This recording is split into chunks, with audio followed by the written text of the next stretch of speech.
عدة نصائح يقدمها الإمام وإرشادات وأوامر. يقول: فلا تقبلوا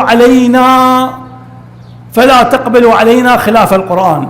ثانيا: فإنا إن حدثنا بموافقة القرآن وموافقة السنة. ثالثا: إنا عن الله وعن رسوله نحدث.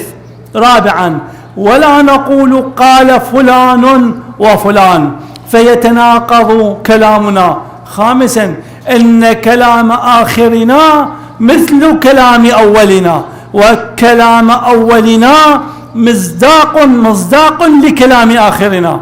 سادسا: فإذا أتاكم من يحدثكم بخلاف ذلك فردوه عليه وقولوا أنت أعلم وما جئت به.